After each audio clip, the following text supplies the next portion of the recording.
करते हैं और आज का देखते हैं पहला क्वेश्चन। पहला क्वेश्चन है कि विच of the following is an example of noble gas. Noble gas का एग्जाम्पल कौन सा है? तो चलिए देखते हैं। जो नोबल गैस होती हैं, नोबल गैस, ये ग्रुप नंबर 18 होती हैं, जिसमें हमारा होता है helium, neon, argon, krypton, xenon और रेडॉन। एक्सी, जेनॉन और रेडॉन, जिनका एटॉमिक नंबर होता है हीलियम का 2, 10, 18, 36, 54 जिसको 54 और 86।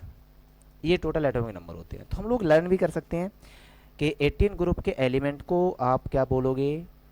नोबल गैस, जिसके एटम्स होते हैं helium, neon, argon, krypton, xenon और रेडॉन। एटॉमिक नंबर होता है 2, 10, 8, 18, 36, 54, 86। मतलब 2, 10, 18, 36, 54, 86। ये लर्न करोगे। तो अब देखो, इसमें कोई ऑक्सीजन आया नहीं, तो ये हमारा नोबल गैस नहीं है। नाइट्रोजन आया नहीं, ये भी हमारा नोबल गैस नहीं है। हीलियम आया, ये हमारा नोबल गैस है, हमारा आंसर है। हाइड्रोजन आया नहीं आया।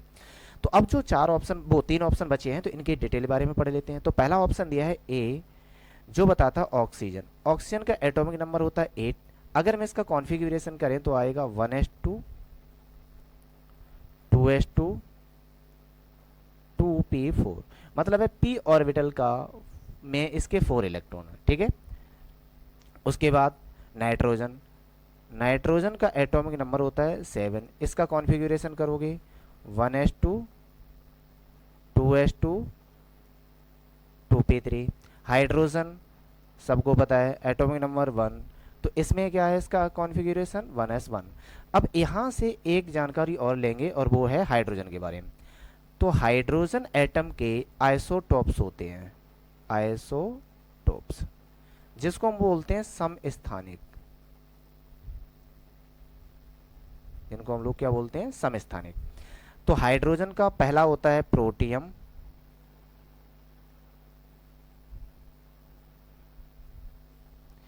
Deuterium and tritium. Protium, deuterium और ट्रेटियम।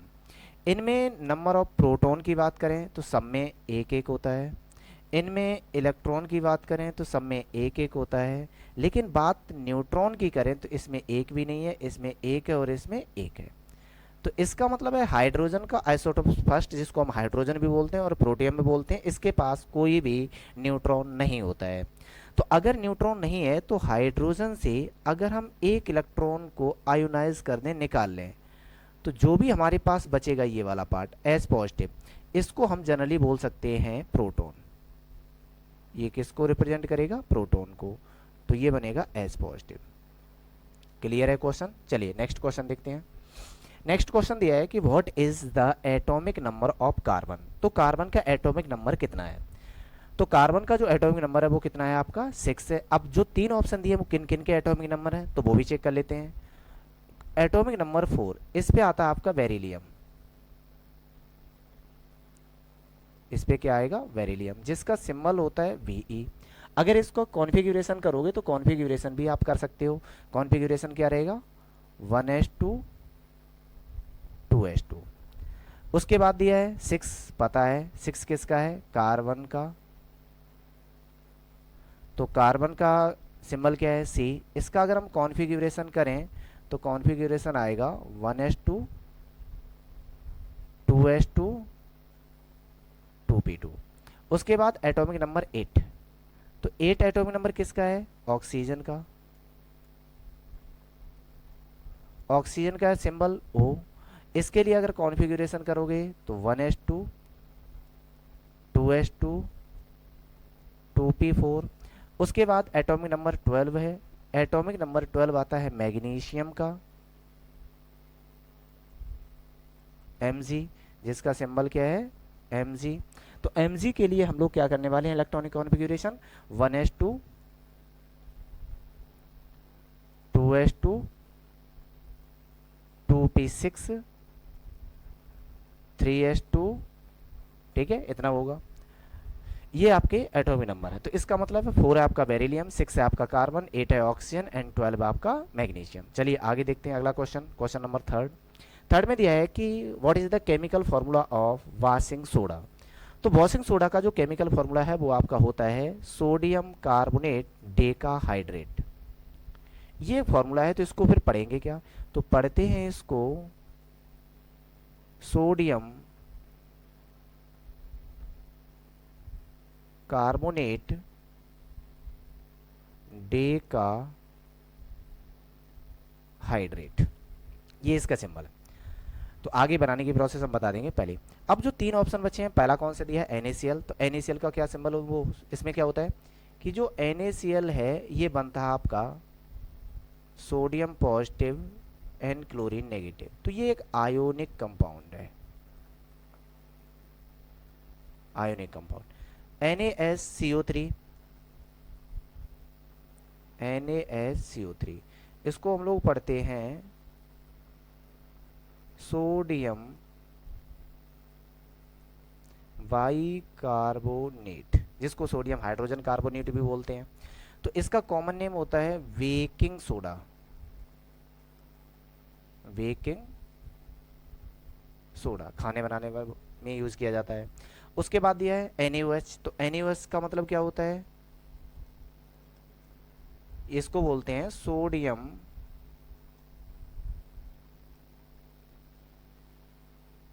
हाइड्रोक्साइड, सोडियम हाइड्रोक्साइड, इसी को बोलते हैं कास्टिक। चलिए आगे देखते हैं। तो आगे जो डिटेल दी है, अब सोडियम बाइकार्बोनेट। सोडियम बाइकार्बोनेट कपड़ा धोने वाला सोडा होता है। सोडियम कार्बोनेट इसका नाम है, जिसमें 10 मॉलिक्यूल ऑफ वाटर होते हैं, जिनको हम लोग बोलते हैं वाटर ऑफ क्रिस्टलाइजेशन। तो अगर आप सूत्र लिखोगे इसका Na2CO3 10 मॉलिक्यूल ऑफ H2O। तो जो H2 10 लगे हैं इनको ही हम लोग अलग से पढ़ते हैं, इसको क्या पढ़ते हैं, water of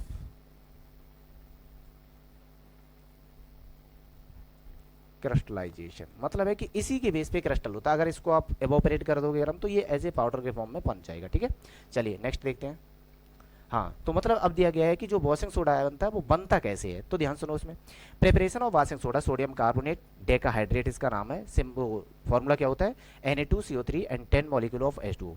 washing soda is a synthesised through a Solvay process. कौन सी प्रोसेस यूज की जाती है, सॉल्वे। जो इंडस्ट्री लेवल पे होगा वो सॉल्वे प्रोसेस से ही बनाया जाता है, which involves the reaction of sodium chloride NaCl and calcium carbonate CaCO3 in the presence of ammonia.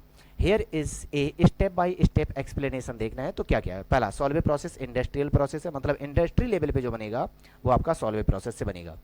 तो इसमें आया है अमोनिएशन ऑफ ब्राइन। तो अब क्वेश्चन है कि ब्राइन होता क्या है। तो ब्राइन कुछ नहीं है, NaCl प्लस H2O, इसके मिक्सचर को हम लोग क्या बोलते हैं, ब्राइन बोलते हैं। तो NaCl और H2O में जब हम लोग अमोनिया गैस पास करते हैं, तो जो वहां पे वाटर मॉलिक्यूल प्रेजेंट है वो अमोनिया के साथ रिएक्ट करके कंपाउंड बनाएगा अमोनियम हाइड्रोक्साइड। बात समझ में आई। सोडियम क्लोराइड और वाटर के साथ जब अमोनिया पास करेंगे तो अमोनिया वाटर के साथ कंबाइन होगी। NaCl से नहीं बात कर रहे हैं, तो मॉलिक्यूल फॉर्मूला क्या बनाएगी, NH4OH, जिसको बोलते हैं अमोनियम हाइड्रोक्साइड, जिसको हम लोग क्या बोलेंगे, अमोनियम हाइड्रोक्साइड, ये इसका नेम है।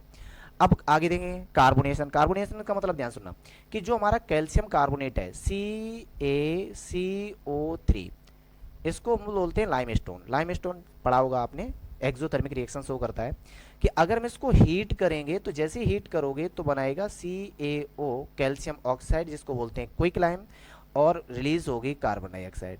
तो जब कार्बन डाइऑक्साइड इससे, ध्यान सुनना, अमोनियम हाइड्रोक्साइड से, क्योंकि ये दोनों मॉलिक्यूल आपका पहले ही अमोनियम हाइड्रोक्साइड बना चुके हैं, और जैसे इसमें हम कार्बन डाइऑक्साइड गैस पास करेंगे तो बनाएंगे अमोनियम बाइकार्बोनेट। इसका नाम क्या हो जाएगा, अमोनियम बाइकार्बोनेट, जो यहाँ पे ऑलरेडी लिखा हुआ है। ठीक है, अब उस अमोनियम बाइकार्बोनेट की रिएक्शन जो आपका पहले से ब्रायन सॉल्यूशन में NaCl प्रेजेंट था, उससे रिएक्शन करेगा और बनाएगा सोडियम बाइकार्बोनेट। मतलब अब यहाँ पे होने वाली है डिस्प्लेसमेंट, डबल डिस्प्लेसमेंट रिएक्शन। तो Na डिस्प्लेस करेगा अमोनियम को और क्लोराइड से कंबाइन हो जाएगा NH4Cl। तो NH4Cl बनाएगा, ये आपका कंपाउंड बनेगा अमोनियम, वो सोडियम बाइकार्बोनेट अलग हो जाएगा। तो अब क्वेश्चन है कि जब ये दोनों कंपाउंड बनेंगे तो इनको सेपरेट भी करना पड़ेगा। तो इनको सेपरेट करने की दो प्रोसेस यूज करती हैं, या तो आप करो सब्लिमेशन प्रोसेस, सब्लिमेशन, और दूसरी प्रोसेस होती है कि जो अमोनियम क्लोराइड है ये आपका ठंडे पानी में कम घुलता है, तो हम थोड़े गर्म पानी में इनको डिजोल्व करेंगे और पानी को ठंडा होना स्टार्ट कर देंगे। तो पीपीटी बन जाएगी, NH4Cl डिजोल्व नहीं होगा, और जो डिजोल्व होगा वो कौन सा बचेगा आपका NaSCO3 में sodium bicarbonate. Formation of sodium carbonate is sodas.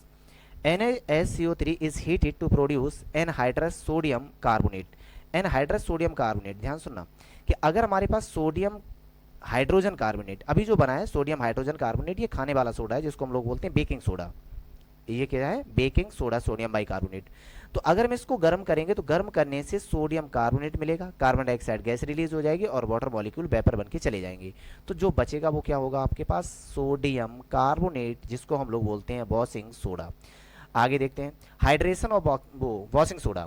तो जो आपके पास पाउडर बचा था सोडियम कार्बोनेट का, अब उसमें मुझे 10 मॉलिक्यूल ऑफ आपको क्या ऐड करने हैं? वाटर ऐड करने हैं। तो इसको ऐड किया जाता है बाई क्रिस्टलाइजेशन प्रोसेस। तो उसमें क्या करेंगे हम लोग? सोडियम कार्बोनेट को वाटर में ऐड कर देंगे, डिसॉल्व करेंगे, सॉल्यूशन बनाएंगे, और सॉल्यूशन को बनाने की अगेन हम प्रोसेस कौन सी स्टार्ट कर देंगे? क्रिस्टलाइजेशन। अब क्रिस्टलाइजेशन प्रोसेस क्या होती है किसी और वीडियो में बताएंगे। अगला दिया है लेबोरेटरी प्रिपरेशन। तो मतलब है कि अगर हम लैब में बनाएंगे तो लैब में कैसे बनाएंगे? तो जो आपके पास बेकिंग सोडा उसको नॉर्मली हीट कर दो, सोडियम कार्बोनेट बनेगा, उसके बाद हम क्रिस्टलाइजेशन प्रोसेस करेंगे। यहाँ पे लिखा है allow crystallisation process to obtain the sodium bicarbonate, sodium carbonate 10 molecule of water, जिसको बोलते हैं डेकाहाइड्रेट। अब क्वेश्चन दिया है कि इसके कुछ इंपॉर्टेंट पॉइंट क्या है, वो है washing soda is A hydrated salt. Hydrated का मतलब इसके अंदर हाइड्रोजन मतलब वाटर के मॉलिक्यूल प्रेजेंट होते हैं। It lose water molecule on exposure to air. अगर इसको एयर के कांटेक्ट में रख दो तब भी वाटर मॉलिक्यूल रिलीज हो जाएंगे, या इनको हम थोड़ा गर्म कर दें तब भी वाटर के मॉलिक्यूल रिलीज हो जाएंगे। तो ये सब जानकारी थी आपके पास सोडियम बाइकार्बोनेट, जिसको हम लोग बोलते हैं सोडियम कार्बोनेट, डेकाहाइड्रेट, जिसको हम लोग बोलते हैं वॉशिंग सोडा। चलिए आगे देखते हैं question number 4। What is the order of a reaction which has a rate expression rate equal to K. अब ध्यान सुनना यहाँ पे कि अगर हम बात करें केमिकल काइनेटिक्स की, वो हाँ केमिकल काइनेटिक्स की, तो उसमें अगर हम एक जनरल इक्वेशन लिखते हैं NaMb equal two products.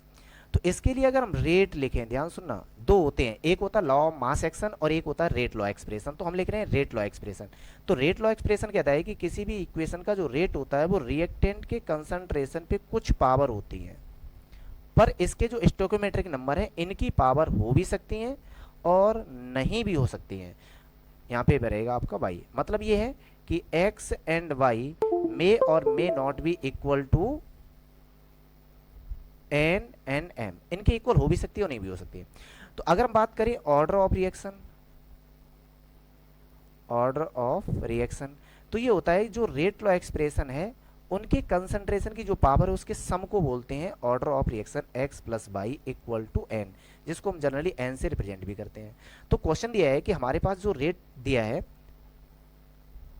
Rate equal rate constant concentration A whole power 3/2 concentration B whole power -1। तो अगर मैं इसका ऑर्डर कैलकुलेट करेंगे तो हमने क्या बोला? ऑर्डर केवल होता है एडिशन ऑफ पावर, तो 3/2 -1 दैट इज इक्वल टू 1/2। मतलब है कि इस रिएक्शन का ऑर्डर कितना है आपका? 1/2 है। अब क्वेश्चन ये पूछा जाता है कि अगर इसके ऑर्डर आपका 1/2 है तो क्या आप रेट कांस्टेंट की यूनिट बता सकते हो? तो रेट जो कांस्टेंट होता है उसकी यूनिट होती है मोल पर litre 1 - n and second inverse, जहाँ पे n क्या है? Order of reaction. तो अगर आपको यूनिट चाहिए हाफ ऑर्डर ऑफ रिएक्शन की, तो यहाँ पे वैल्यू पुट करोगे मोल पर लीटर 1 - 1/2 सेकेंड इनवर्स। क्लियर है यहाँ तक? तो इसको जब सॉल्व करोगे 1 - 1/2, मोल पर लीटर, माइनस तो आएगा 1/2 एंड सेकेंड इनवर्स, माइनस है तो इसकी यूनिट को रिवर्स कर दो, जब रिवर्स करोगे तो हो जाएगा लीटर 1/2, ऊपर चला जाएगा, मोल नीचे आएगा, मोल -1/2 इनटू सेकेंड इनवर्स। ये इस रिएक्शन की रेट कांस्टेंट की यूनिट आएगी, जो आप आगे पढ़ोगे रेट कांस्टेंट में, एक हमने एक्स्ट्रा किया है। ये हमारा आंसर है 1/2। चलिए अगला क्वेश्चन देखते हैं। अगला क्वेश्चन यह है कि विच acid is present in lemon, lemon में कौन सी पाई जाती है? तो लेमन में पाया जाता है सिट्रिक एसिड। तो जितने भी खट्टे रसीले पदार्थ होते हैं, मतलब जो फल हैं, उनको हम सिट्रस फ्रूट भी बोलते हैं, क्योंकि उनके अंदर सिट्रिक एसिड पाया जाता है, सिट्रिक अम्ल पाया जाता है। तो चलिए देखते हैं बाकी तीन दिए ऑप्शन। पहला दिया है एसिटिक एसिड। तो पहली चीज है एसिटिक एसिड, एसिटिक एसिड। तो जो एसिटिक एसिड का फॉर्मूला होता है वो होता है CH3COOH। ठीक है, ये एसिटिक एसिड है। और ये एसिटिक एसिड आपका वीक है, क्योंकि हम इसको कंज्यूम करते हैं, खा भी लेते हैं छिड़के के, जिसको हम लोग हिंदी में सिरका बोलते हैं। इसी को हम लोग क्या बोलते हैं? सिरका। ठीक है, ये होता है। सिट्रिक एसिड बता दिया। ऑक्जेलिक एसिड, ऑक्जेलिक एसिड का जो फॉर्मूला है यहाँ पे भी, ऑक्जेलिक एसिड,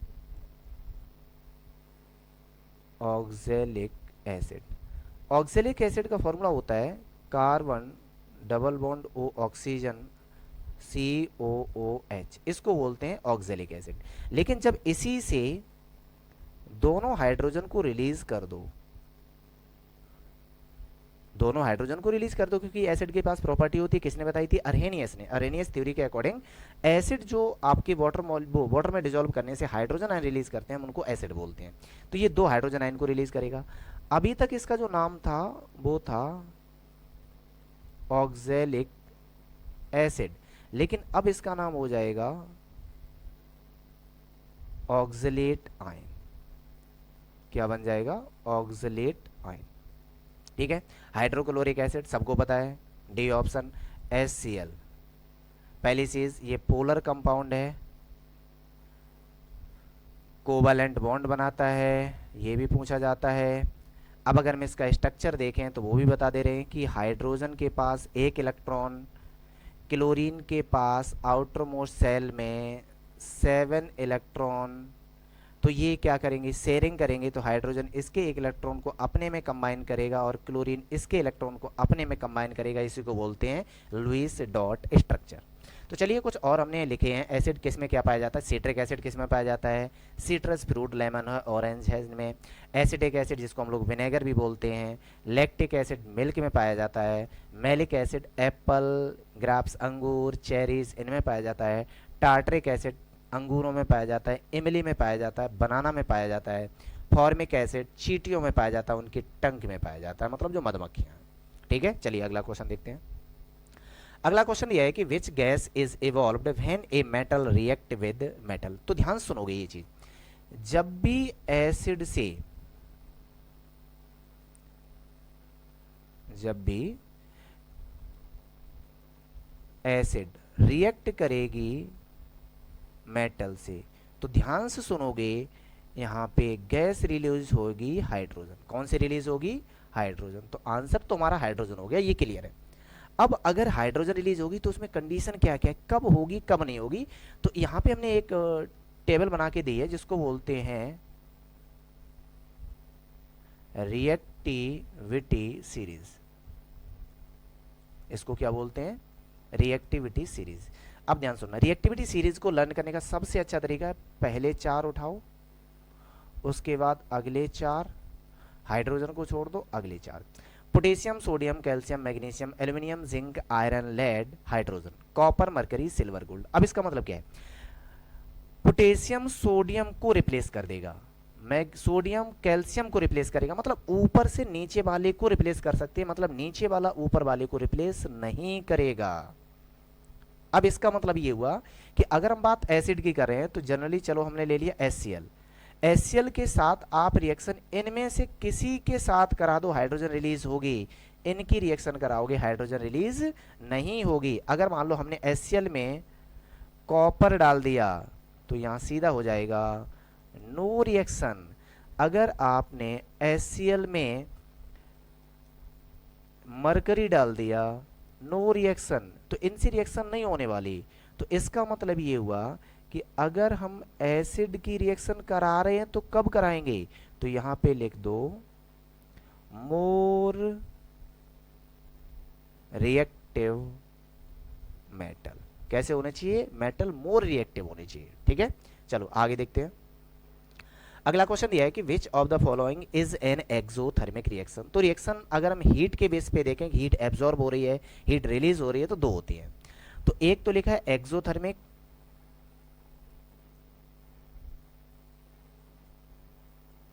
और एक होता है एंडोथर्मिक। तो इन दोनों को पहले हम डिटेल से समझ ही ले रहे हैं, चलो उसके बाद हम आगे कर रहे हैं। तो चलो एक रिएक्शन हम ध्यान सुनना,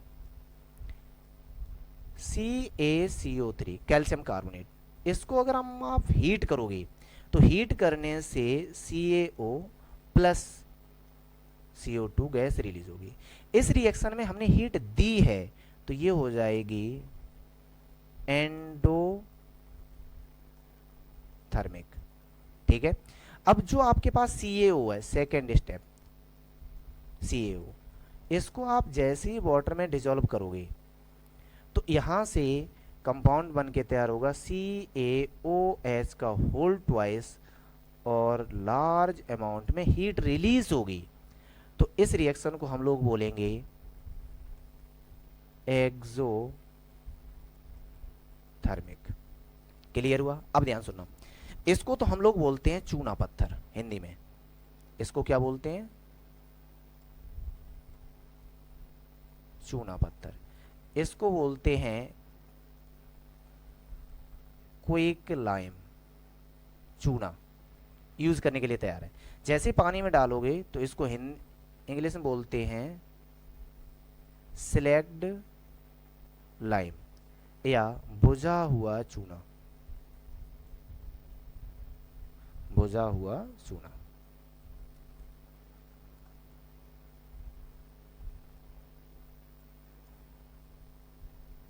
जिनको इंसान पान में, तंबाकू में लगा के खाते हैं, वो यही होता है, कैल्शियम हाइड्रोक्साइड इसका नाम है। ठीक है, ये दो रिएक्शन मतलब जिसमें हीट एनर्जी एब्जॉर्ब की जाए, मतलब जिस रिएक्शन को होने के लिए एनर्जी चाहिए वो एंडोथर्मिक, और जिसके रिएक्शन होने से एनर्जी रिलीज हो तो वो एक्सोथर्मिक। तो वही चीज पूछी है कि इसमें से एक्सोथर्मिक रिएक्शन कौन कौन सी हैं। तो चलिए एक एक करके हम सॉल्व करते हैं और बाद में इनमें कंक्लूजन निकालेंगे कौन सी है। तो पहली रिएक्शन दी है आपको फोटोसिंथेसिस। अब ध्यान सुनना, फोटोसिंथेसिस।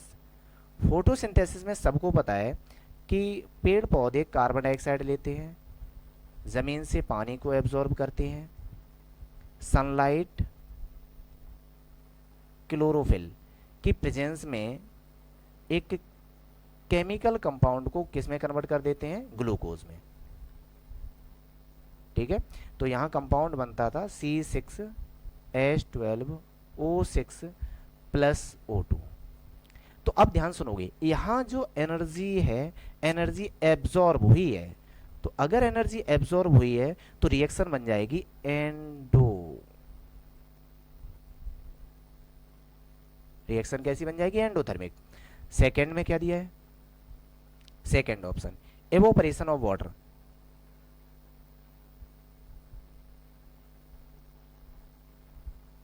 Evaporation of water. तो एक चीज बताओ कि अगर आपके पास वाटर दिया है H2O, जो अभी लिक्विड के केस में है, कन्वर्ट करना है H2O में ही रहेगा, पर ये अब गैसियस स्टेट में हो जाएगा, तो आप एनर्जी दोगे। तो जैसी एनर्जी दोगे तो रिएक्शन हो जाएगी endothermic. Third step, third option, third में क्या दिया? रेस्पिरेशन। अब ध्यान सुनना, हमारे बॉडी के अंदर C6H12O6 ग्लूकोज है। हम लोग जब सांस लेते हैं तो जाएगा ऑक्सीजन, ऑक्सीजन इस ग्लूकोज को ब्रेक करेगा, बनाएगा कार्बन डाइऑक्साइड प्लस H2O और एनर्जी रिलीज करेगा। तो जैसे ही एनर्जी का टर्म आ गया तो हम लोगों को क्या पता है? एनर्जी रिलीज हुई तो रिएक्शन हो जाएगी आपकी एक्सोथर्मिक रिएक्शन, यही हमसे पूछा था। तो इसका मतलब हमारा आंसर कौन सा होने वाला है, रेस्पिरेशन। आगे दिया मेल्टिंग ऑफ आइस, इसी का ऑप्शन है, तो आगे आप इसको कर सकते हैं। चलिए अगला देखते हैं क्वेश्चन। अगले क्वेश्चन में दिया है what is the pH of neutral solution. अब ध्यान सुनो, इसको हम लोग बोलते हैं पीएच स्केल, मतलब पीएच स्केल की वैल्यू शुरू होती है 0 से और कहाँ तक अंत होगा, 14 तक। तो जो आपका पीएच का वैल्यू 0 है तो इसको बोलते हैं हम लोग स्ट्रॉन्ग एसिड, इसको बोलते हैं स्ट्रॉन्ग एसिड, जिसमें आपका HCl आ जाएगा, जिसमें आपका H2SO4 आ जाएगा, जिसमें आपका नाइट्रिक एसिड आ जाएगा, ये आपके कंपाउंड बन जाएंगे। आगे दिया है एक मिडिल टर्म होता है जिसको हम लोग बोलते हैं टर्म नंबर 7, ये आपका न्यूट्रल है, ये न्यूट्रल वैल्यू होता है H2O की। अब अगर बात करोगे टैप वाटर मतलब नल के पानी की, नल के पानी की नहीं, जो आपका डिस्टिल्ड वाटर है, मतलब जिसको हिंदी में बोलते हैं आसुत जल है, उसका पीएच कितना माना जाता है, आपको 7 माना जाता है, जो लैब में हम लोग यूज करते हैं। तो आंसर तो आपका 7 है।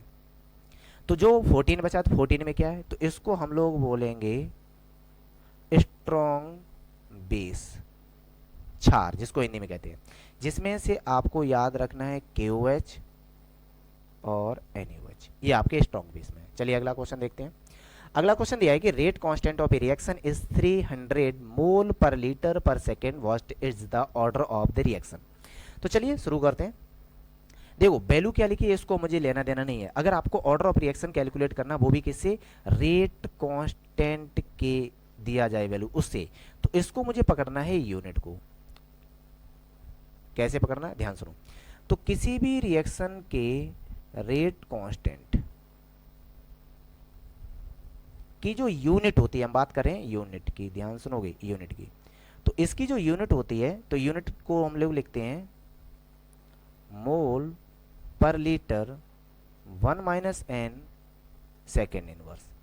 अगर हम बात करें कि रिएक्शन हमारी 0 ऑर्डर की है, तो n की वैल्यू 1 पुट कर दो, 0 पुट करोगे, जैसे ही 0 पुट करोगे फॉर्मूला बन जाएगा मोल पर लीटर सेकेंड इनवर्स। क्या ऐसा है, हाँ ऐसा है।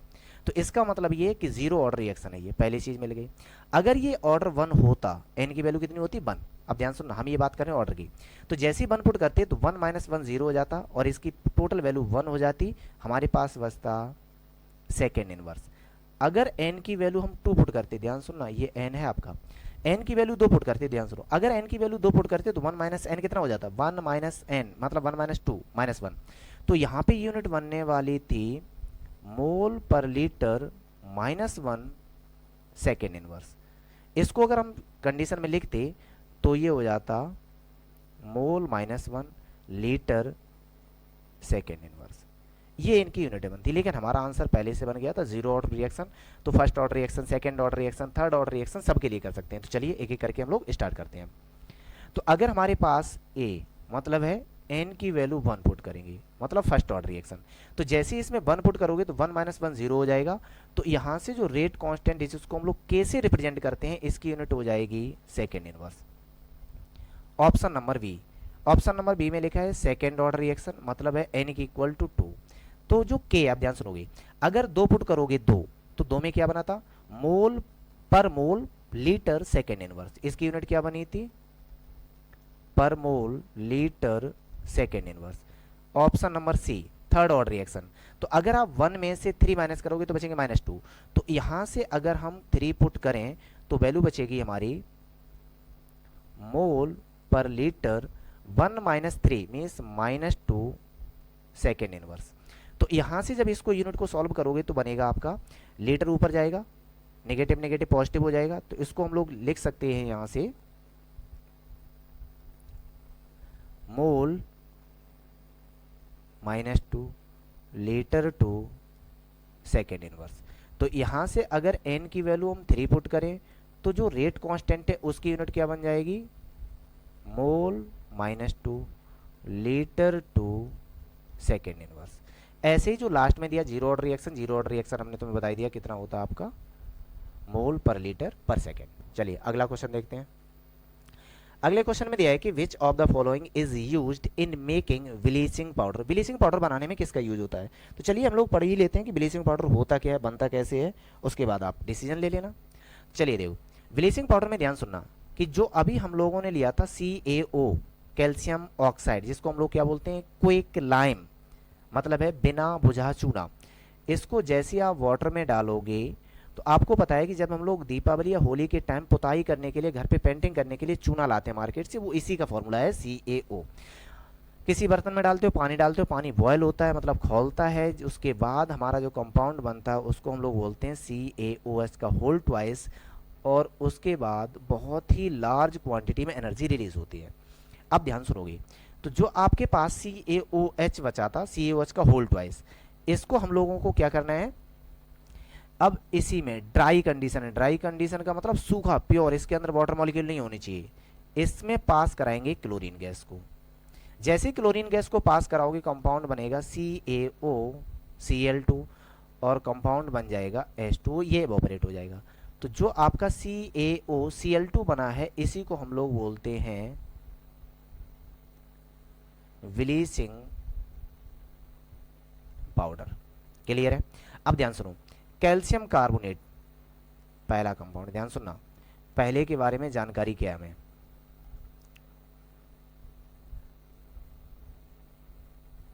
ए, कैल्शियम कार्बोनेट CaCO3, इसको जैसे आप हीट करोगे, CaO प्लस CO2, मतलब है कि यहां से मुझे कैल्शियम ऑक्साइड मिल रहा है, तो जरूरी है, बन सकता है कैल्शियम हाइड्रोक्साइड, बी ऑप्शन। तो CaOH का होल ट्वाइस, ये तो हमने बोला कि अगर हम इसकी रिएक्शन क्लोरीन गैस से कराएंगे, मतलब इसमें से क्लोरीन गैस पास करेंगे, तो कंपाउंड बनना क्लियर है, क्या बनेगा, ब्लीचिंग पाउडर। ब्लीचिंग पाउडर का फॉर्मूला क्या होता है, CaOCl2। अभी स्ट्रक्चर बनाएंगे तो यहाँ से कंपाउंड बन गया, इसका मतलब यहाँ से बन सकता है, ये भी हमारा आंसर बन रहा है। उसके बाद ऑप्शन सी, ऑप्शन सी में बोला sodium carbonate. Sodium carbonate, sodium carbonate का फॉर्मूला होता है Na2CO3। इसमें अगर हम 10 मॉलिक्यूल ऑफ डेकाहाइड्रेट जोड़ दें, वाटर मॉलिक्यूल और जोड़ दें इसमें, तो ये बन जाता है वॉशिंग सोडा, जो हम लोगों ने अभी पढ़ा था थोड़ी देर पहले। अगर हम इसके पास 10H2O जोड़ दें, ये क्या बन जाएगा, वॉशिंग सोडा बन जाएगा। तो ये तो हमारा आंसर होने वाला नहीं। Ammonium hydroxide, option number D, ammonium. Ammonium का मतलब NH4 हाइड्रोक्साइड, तो ये कंपाउंड बनेगा NH4OH, ये भी कंपाउंड नहीं है। तो अब देखो, ध्यान सुनो, दोनों कंपाउंड है, लेकिन हमसे पूछा है कि विच of the following is used in making bleaching powder. Bleaching powder बनाने में किसको यूज किया जाता है। अब क्वेश्चन ये कि कैल्शियम ऑक्साइड यूज होता है, ये वाला कंपाउंड, मतलब ये वाला कंपाउंड। अब क्वेश्चन ये कि जरूरी है कि मुझे कैल्शियम कार्बोनेट से मुझे डायरेक्ट मुझे चाहिए क्या, कैल्शियम हाइड्रोक्साइड, CaOH का होल ट्वाइस। तो हमारा आंसर कौन सा हो जाएगा, बी हो जाएगा। अब क्वेश्चन ये था कि जो कैल्शियम कार्बोनेट मतलब वो कैल्शियम ऑक्सीक्लोराइड बनाया है ब्लीचिंग पाउडर, इसका स्ट्रक्चर कैसा होता है। तो कैल्शियम की दो वैलेंसी होती हैं, एक ऑक्सीजन के साथ जुड़ी होगी, जो ऑक्सीजन क्लोरीन के साथ जुड़ा है, और एक पे डायरेक्ट क्लोरीन लगा होता है। ये इसका ओपन स्ट्रक्चर है ब्लीचिंग पाउडर का। ठीक है, ओके। चलिए नेक्स्ट क्वेश्चन देखते हैं। इसी में पूरी प्रोसेस दी है कि कैसे बनाते हैं, इंडस्ट्रियल लेवल पे कैसे बनाते हैं। उसमें एक होती है हेसन क्लीवर प्रोसेस। हेसन क्लीवर प्रोसेस होती क्या, वो चीज़ अभी बता दे रहे हो। एक स्ट्रक्चर होता है ऐसा, इस पे यहाँ पे पाइप नमा लगे होते हैं, इनके अंदर ब्लेड टाइप लगे होते हैं जो हमेशा रोटेट करते रहते हैं। इसमें होल होता है जहाँ से हम लोग किसको डालेंगे, CaOH का होल ट्वाइस। ऐसे ये बहुत से होते हैं, ऐसे स्ट्रक्चर बहुत से होंगे, सब आपस में कनेक्ट होंगे एक दूसरे से। तो हम लोग क्या करेंगे, यहाँ से पास करेंगे Cl2 को, तो क्लोरीन गैस एबव चलेगी, ऊपर की तरफ मूव करेगी, क्लोरीन गैस ऐसी चलेगी, और कैल्शियम हाइड्रोक्साइड नीचे की तरफ आएगा। तो ये कैल्शियम हाइड्रोक्साइड में क्लोरीन गैस मिक्स हो जाएगी, और इसी प्रोसेस को हम लोग क्या बोलते हैं, हेसन क्लीवर प्रोसेस। ये इंडस्ट्रियल लेवल पे बनाया जाता है ब्लीचिंग पाउडर। चलो अब इसके बारे में पढ़ लेते हैं, ब्लीचिंग पाउडर में क्या लिखा है, किससे बनता है। कैल्शियम हाइड्रोक्साइड की रिएक्शन हम क्लोरीन से गैस कराएंगे, कैल्शियम ऑक्सीक्लोराइड बनेगा, जिसको हम लोग ब्लीचिंग पाउडर बोलते हैं, और वाटर मॉलिक्यूल बनेगा।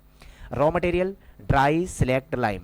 ड्राई सिलेक्ट लाइम का मतलब है कि जब हम लोग CaO को, किसको, CaO कैल्शियम ऑक्साइड, तो जब हम लोग कैल्शियम ऑक्साइड को पानी में डालते हैं, तो पानी में डालने से क्या होता था, CaOH का होल ट्वाइस, दीपावली के में देखा होगा, घर में जब पेंटिंग करने के लिए लाते हैं तो उसमें वाटर प्लस कुछ सॉलिड मटेरियल होता है, तो सॉलिड मटेरियल में से पूरा ड्राई करना चाहिए, मतलब वहाँ पे कोई भी मॉइस्चर मतलब है नमी नहीं रहनी चाहिए, उसको बोलते हैं dry select line. Chlorine gas pass करेंगे तो दो हमारे रॉ मटेरियल हुए। प्रोसेस करना है, chlorine gas is passed through a rotating horizontal cylinder, तो ये हॉरिजेंटल सिलेंडर रोटेटिंग, इनसे क्लोरीन गैस पास करेंगे, जिनके अंदर क्या है, सिलेक्ट लाइम है, मतलब चूना है। टेम्परेचर लगभग कितना रहना चाहिए, 30 से 35 डिग्री रहना चाहिए। The product form bleaching powder is a, storage की कंडीशन है कि हाईली रिएक्टिव होता है। रिएक्टिव का मतलब जैसे ही ये वाटर के कांटेक्ट में आएगा रिएक्शन करेगा, मॉइस्चर मिलेगा रिएक्टेंट करेगा, वो रिएक्शन करेगा, तो इसको एयर टाइट में रखा जाता है, डार्क कंटेनर में रखा जाता है, मतलब लाइट भी नहीं पहुंचनी चाहिए। चलिए अगला क्वेश्चन देखते हैं। Which element is essential for the formation of haemoglobin, मतलब हीमोग्लोबिन में कौन सा कंपोनेंट पाया जाता है, तो हीमोग्लोबिन में पाया जाता है आयरन, और आपका क्लोरोफिल में पाया जाता है मैग्नीशियम। तो बस ये की ध्यान रखना कि जो आपका आयरन है ये आपका पाया जाता है हीमोग्लोबिन, और इसका जो दूसरा पार्ट है मैग्नीशियम Mg, ये पाया जाता है क्लोरोफिल में, ये दो चीज़ों में पाया जाता है। ठीक है, चलो आगे देखते हैं। What type of bond is formed between hydrogen and chlorine in HCl, तो ये बॉन्ड बनता है आपका कोवलेंट। तो पहले चीज स्ट्रक्चर देखते हैं पहले से, आयनिक बॉन्ड किस में बनता है, तो आयनिक बॉन्ड उसमें बनेगा जिसमें आयनिक स्ट्रक्चर बने हो, तो इसका मतलब है कि Na positive plus Cl negative जब आपस में कंबाइन होते हैं तो NaCl बनेगा, तो इनके अंदर जो बॉन्ड बनेगा उसको हम लोग बोलते हैं आयनिक, क्योंकि ये आयंस में बना, किस में बना, आयंस में। सेकेंड कोवलेंट, कोवलेंट, कोवलेंट को हम लोग बोल देते हैं म्यूचुअल शेयरिंग ऑफ इलेक्ट्रॉन। इनका मतलब क्या है कि जैसे हाइड्रोजन है, हाइड्रोजन के आउटर मोस्ट सेल में 1 इलेक्ट्रॉन, दूसरे हाइड्रोजन के आउटर मोस्ट में 1 इलेक्ट्रॉन। अब यहां से एक हाइड्रोजन के पास ये एक ऑर्बिटल में 2 इलेक्ट्रॉन हो सकते हैं, तो ऑक्टेट कंप्लीट करने के लिए पड़ोसी हाइड्रोजन से शेयरिंग कर लेगा, तो शेयरिंग से जो इस बॉन्ड बन के आएगा हाइड्रोजन हाइड्रोजन, इसको हम लोग बोलते हैं कोवलेंट बॉन्ड। ठीक है, तो यहाँ पे जो HCl में बना वो भी कोवलेंट बॉन्ड है, और यहीं पे इसको हम लोग पढ़ लेते हैं। तो जो हाइड्रोजन है इसके आउटरमोस्ट सेल में 1 इलेक्ट्रॉन, क्लोरीन के आउटरमोस्ट सेल में 7 इलेक्ट्रॉन, तो 1 2 3 4 5 6 और ये 7। तो अब ये क्या करेगा, हाइड्रोजन अपना ड्यूप्लेट पूरा करने के लिए क्लोरीन से 1 इलेक्ट्रॉन लेगा, और क्लोरीन अपना ऑक्टेट कंप्लीट करने के लिए हाइड्रोजन से 1 इलेक्ट्रॉन लेगा, तो ये इसका लुईस डॉट स्ट्रक्चर होता है। उसके बाद मेटलिक एक वीक बॉन्ड होता है, कोऑर्डिनेट, आपका कोऑर्डिनेट में समझ लो जो डी है coordinate, coordinate bond. Coordinate bond में होता क्या है, जैसे हमने मान लो ए लिया है, ए के पास 2 इलेक्ट्रॉन, मतलब है कि एक लोन पेयर है, एक बी एटम है जिसके पास एक एम्प्टी ऑर्बिटल होना चाहिए, ध्यान सुनोगे, empty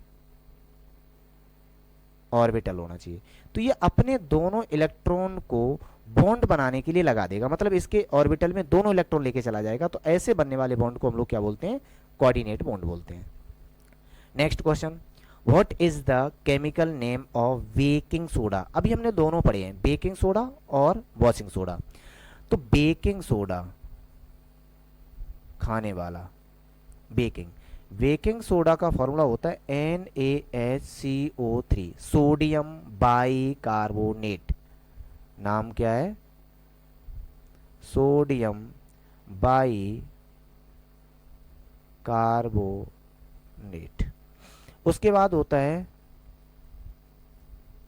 washing soda, washing soda में सेम फॉर्मूला है Na2CO3 10 मॉलिक्यूल ऑफ वाटर। इसको बोलते हैं सोडियम कार्बोनेट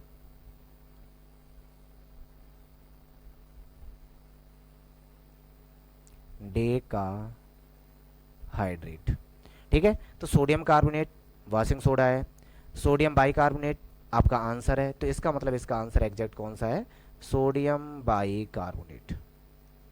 कैल्शियम बाइकार्बोनेट नहीं है, सोडियम हाइड्रोक्साइड NaOH होता है इसका फॉर्मूला। अगर सोडियम बाइकार्बोनेट, कैल्शियम बाइकार्बोनेट का फॉर्मूला देखना CA HCO3 का होल ट्वाइस, ये इसका फॉर्मूला है।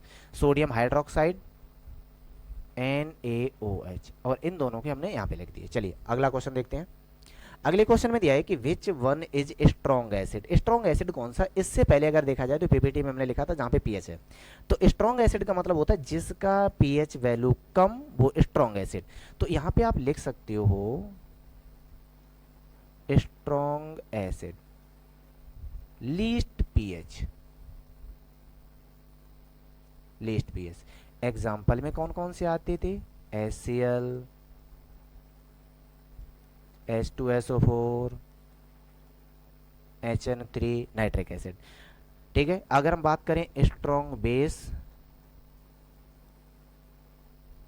स्ट्रॉन्ग बेस की, तो इसमें बोलेंगे हाईएस्ट पीएच, जिसमें हमारा कौन सा लिखा था हम लोगों ने, NaOH और KOH, दो बताए थे। तो इनका पीएच रेंज 14 होता है और इनका पीएच रेंज 0 के करीब चलता है, मतलब 1 के करीब चलेगा। ठीक है, तो चलो आगे।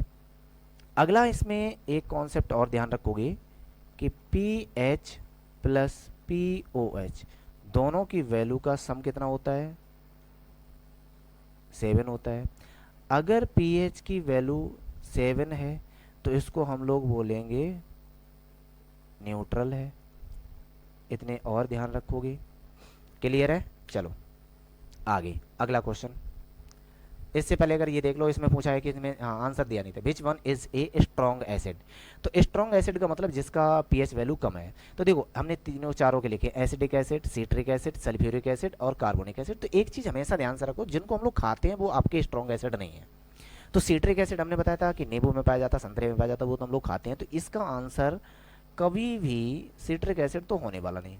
फिर है कौन सा, अगर ध्यान हो तो हमने कुछ बताया था स्ट्रॉन्ग एसिड में, sulphuric acid, hydrochloric acid and nitric acid. तो देख लो, एसिडिक एसिड छिरका होता है जिसको बोलते हैं सिरका, जिसका फॉर्मूला क्या होता है CH3।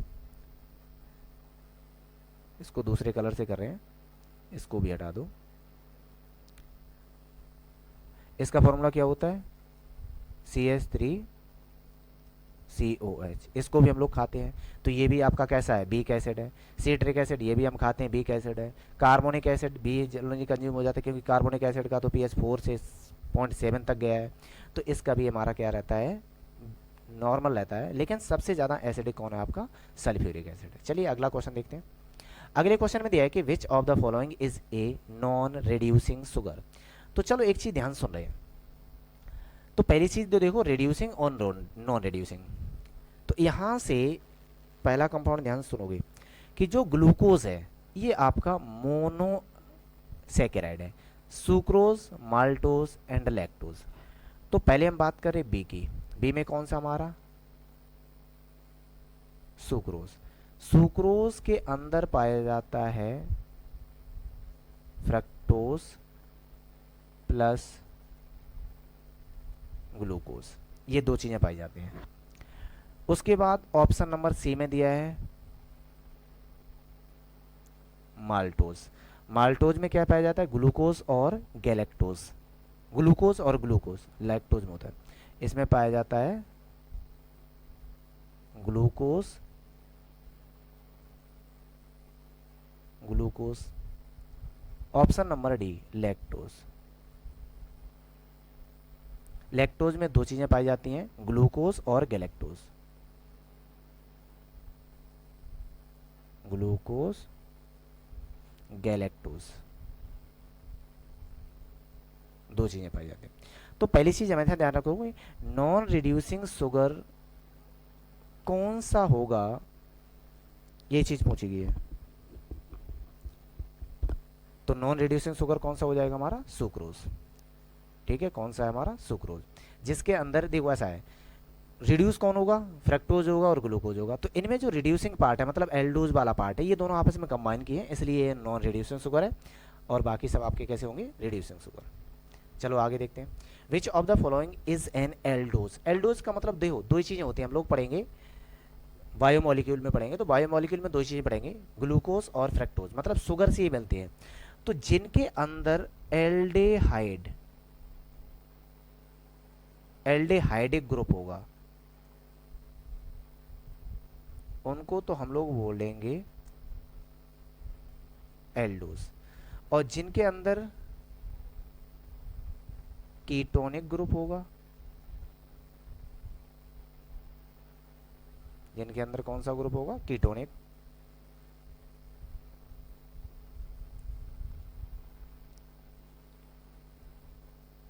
तो इसको बोलते हैं कीटोस। ठीक है, तो अब क्वेश्चन ध्यान सुनो। जो ग्लूकोज है तो ग्लूकोज का स्ट्रक्चर होता है CHO, COH,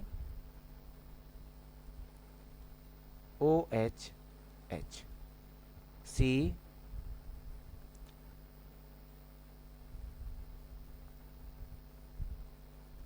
H OH, OH H OH H, 1 2 3 4 और 5 और 6 CH2OH, ये स्ट्रक्चर है। तो इसके अंदर पाया जाता है एक एल्डिहाइड ग्रुप। क्या पाया जाता है, एल्डिहाइड। तो इसका मतलब ये हुआ कि जो ग्लूकोज है इसको हम लोग एल्डोज भी बोल सकते हैं, क्योंकि इसके अंदर ग्लूकोज ग्रुप, वो एल्डिहाइड ग्रुप है। तो आंसर तो हमारा ग्लूकोज हो गया। तो फिर बात है कि फ्रक्टोज में क्या होता है, फ्रक्टोज में कीटोन ग्रुप होता है, इसको हम लोग कीटोज बोलेंगे। तो इसका स्ट्रक्चर क्या होता है, CH2OH, C double bond O, C OH H, C OH H, CH2OH। इसके अंदर कौन सा ग्रुप पाया जाता है, कीटोज ग्रुप होता है। ये वाला पार्ट ये होता है कीटोन ग्रुप। कीटोन ग्रुप है इसलिए इसको बोलते हैं कीटोस। तो इसका मतलब है ग्लूकोज को हम लोग बोलेंगे एल्डोज और फ्रक्टोज को बोलेंगे कीटोस। चलिए अगला क्वेश्चन देखते हैं। अगले में दिया है विच of the following carbohydrate is not a disaccharide. Disaccharide नहीं है। तो डाइसैकेराइड का मतलब है जिनको हम हाइड्रोलाइज करें, मतलब पानी में डिसॉल्व करके एसिडिक कंडीशन में करें तो वो सेपरेट हो जाए। तो ये चीज़ ध्यान सुनो। सुक्रोज किन से मिलकर बना है, ग्लूकोज और फ्रक्टोज। इसका मतलब है कि इसके अंदर दो मोनोसैकेराइड है। लैक्टोज किससे मिलकर बना है, ग्लूकोज और गैलेक्टोज। इसके अंदर कितने पार्ट हैं, दो। ग्लूकोज ये सिंगल यूनिट है। माल्टोज दो हैं, ग्लूकोज एंड गैलेक्टोज, तो इसके भी अंदर दो हैं। तो इसका मतलब है जो अपने आप में सिंगल है, जिसको और हाइड्रोलाइज नहीं किया जा सकता है, उसको हम लोग बोलते हैं मोनोसैकेराइड। इसको क्या बोलेंगे,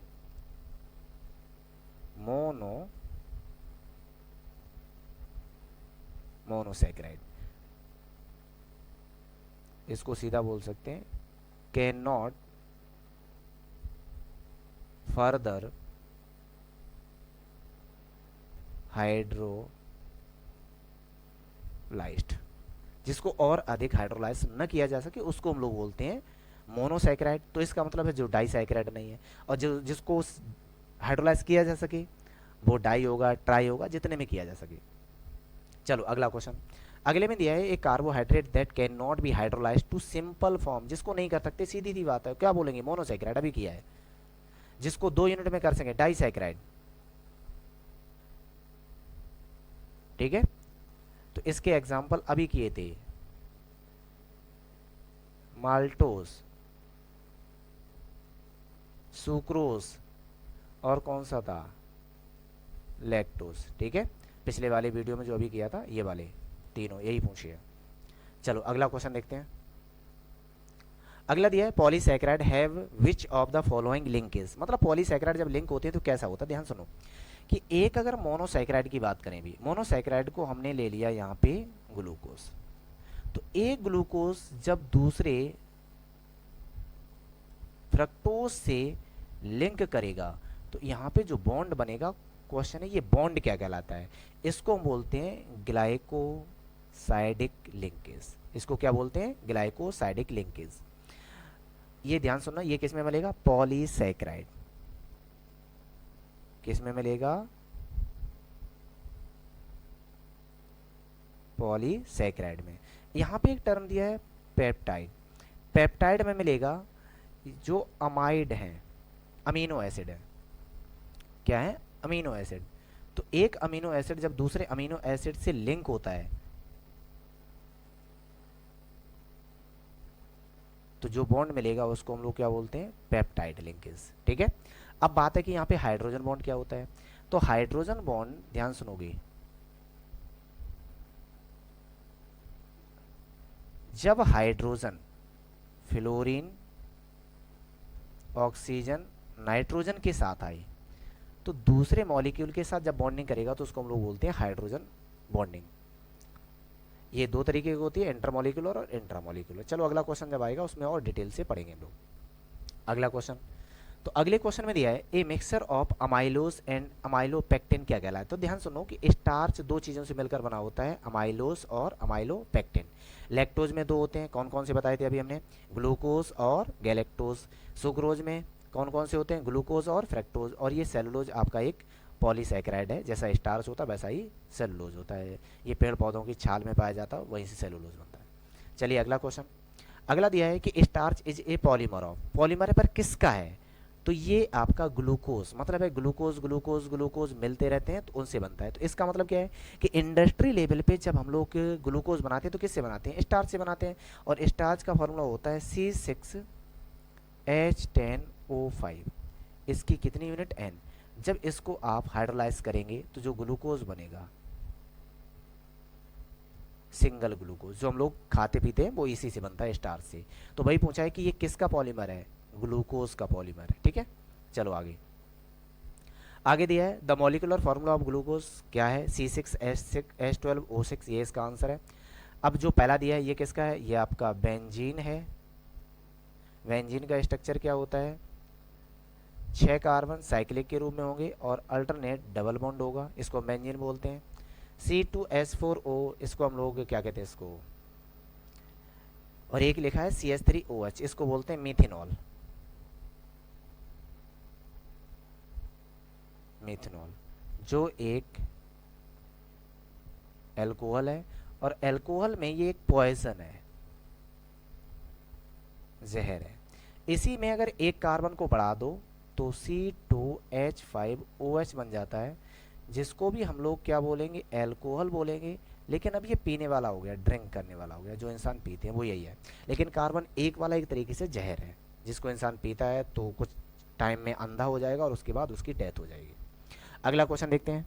लैक्टोज ऑफ हाइड्रोलाइसिस गिव्स, अगर हम लैक्टोज का हाइड्रोलाइसिस करें तो क्या देगा? तो शुरू से एक ही चीज़ पढ़ के आए हैं कि लैक्टोज को, ध्यान सुन दो, कहाँ चला गया? लैक्टोज, लैक्टोज किन चीज़ों से मिलकर अकेला है? ग्लूकोज और गैलेक्टोज से बना है लैक्टोज। तो यही चीज़ तो पूछी है कि अगर हम लैक्टोज का हाइड्रोलाइसिस करेंगे तो हमें क्या मिलेगा? आपको equimolar mixture of galactose and glucose मिलेगा। इसलिए हमारा आंसर कौन सा हो जाएगा? डी, मतलब है ग्लूकोज और गैलेक्टोज। अगला question, if a reactions rate is expressed represented as rate, इतना दिया है तो इस रिएक्शन का ऑर्डर क्या है ये पूछा जाए। द रिएक्शंस ऑर्डर इज, चलो कोई दिक्कत नहीं, एक बात ध्यान रखो, ऑर्डर ऑफ रिएक्शन उसमें पूरा नहीं लिखा, मिस्टेक हो गई है। तो जब हम बात ऑर्डर ऑफ रिएक्शन करते हैं तो जो इनकी पावर होती है इसको सम कर दो, तो जिस पे पावर नहीं होती है वहाँ एक होती है, तो इसका मतलब है 2 + 1 दैट इज इक्वल टू 3। इस रिएक्शन का रेट कितना है? वो ऑर्डर कितना है? थर्ड ऑर्डर रिएक्शन है। तो अगर ध्यान हो तो हम लोगों ने लिखा था कि जो रेट की यूनिट आती है वो यूनिट आनी चाहिए मोल पर लीटर 1 - n सेकेंड इनवर्स, ये होती है यूनिट। अब n की वैल्यू 3 पुट कर दो तो इसकी यूनिट क्या बन जाएगी? मोल पर लीटर -2 सेकेंड इनवर्स। तो जब इसको आप सिंप्लीफाइड फॉर्म में लिखोगे तो जो k की यूनिट आएगी वो रहेगी मोल -2 लीटर टू सेकेंड इनवर्स। ठीक है। चलिए अगला क्वेश्चन देखते हैं। अगला क्वेश्चन ये है कि हीमोग्लोबिन इज ए कॉम्प्लेक्स, मतलब हीमोग्लोबिन में क्या पाया जाता है, ये भी क्वेश्चन कर चुके हैं। हीमोग्लोबिन में पाया जाता है आपका आयरन और क्लोरोफिल में पाया जाता है मैग्नीशियम। तो हमारा जो आंसर है इसका वो कौन सा है आपका? ए मीन्स आयरन। ठीक है, ये हम लोग पहले ही पढ़ चुके हैं। तो इतने थे क्वेश्चन और आपको ये वीडियो पसंद आई हो अगर, तो वीडियो को लाइक करें, सब्सक्राइब करें और ज़्यादा से ज़्यादा अपने दोस्तों को शेयर करें, जिससे आपको आने वाली वीडियो के नोटिफिकेशन टाइम टू टाइम